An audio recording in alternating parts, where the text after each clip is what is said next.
say yes.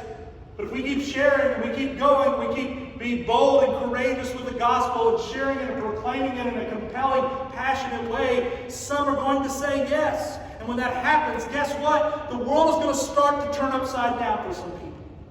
In part, what does that look like? Look at verse 4. And all of them were persuaded. Is that what it said? No. Some.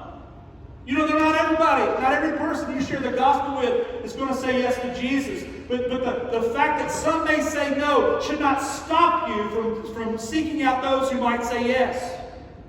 And some of them were persuaded and joined Paul and Silas, as did a great many of the devout Greeks and not a few of the leading women. You see, when the Lord is using you, and when the Lord is using a church to turn the world upside down, people start getting saved. Church, it's long past time that we start seeing more and more people coming to faith in Jesus Christ. And by the way, not just a few were turning to Jesus. Yes, some of the Jews were saved, but it says a great many of the devout Greeks were saved too. And not a small number, in other words, a large number of the women. And so when Christians are turning the world upside down, when the church is turning the world upside down, people are turning to the gospel. They're turning to Jesus Christ. And not just a few, but lots of people. Not a few here and a few there, but lots. And when a large number of people in one community that really hasn't been touched much by the gospel begins to turn to Jesus, don't you think that's going to begin to have an impact? Don't you think that you're just going to start feeling it in the community? Won't you just sense it?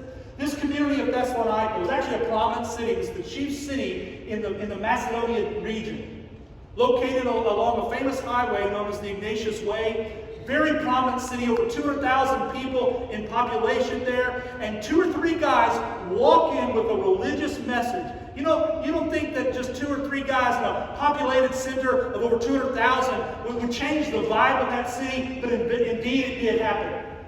They came in with a message unheard of before them. I know there are many of you that want to see a change in our nation. We've had conversations, you've been praying about it, I've been praying about it. But I'm going to tell you, as we've been saying over and over again, the change you want is not a political change. Political means never get spiritual endings. It never happens. If that were the case, Jesus would have said so, right? But that's not what he said. The change you want is not a political change. It's a spiritual change. And spiritual change only comes through people sharing the gospel and people responding to the gospel. But please be aware, proclaiming Jesus courageously and compellingly won't be embraced by all people. There are going to be people that will oppose your efforts and my efforts to share Jesus. You can write it down. Anytime that God is at work, Satan's going to try to get involved to oppose that work. He doesn't like it when this world that's already upside down starts to right itself again because the gospel is being shared. Watch how the unconverted begin to respond there in verse 5. It says, but the Jews were jealous. These were the Jews that hadn't yet said yes to Jesus. And taking some wicked men of the rabble, they formed a mob, set the city in an uproar, and attacked the house of Jason, seeking to bring them out to the crowd. Now listen, we're going to share the gospel. We're doing it more and more. We're seeing, hearing your testimonies of your faithfulness.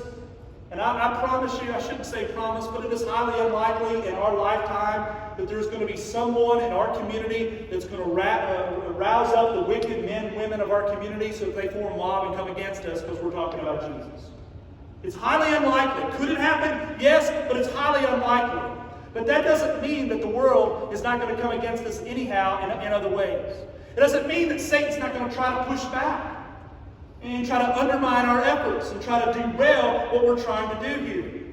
In fact, they're going to start making statements perhaps about us, those who do not believe in Jesus, that are not quite favorable. In fact, that's what you begin to see in verse 6. It says, when they could not find them, talking about Paul and Silas and company, they dragged Jason, who was a believer, dragged Jason and some of the brothers before the city authorities, shouting, these men who have turned the world upside down have come here also.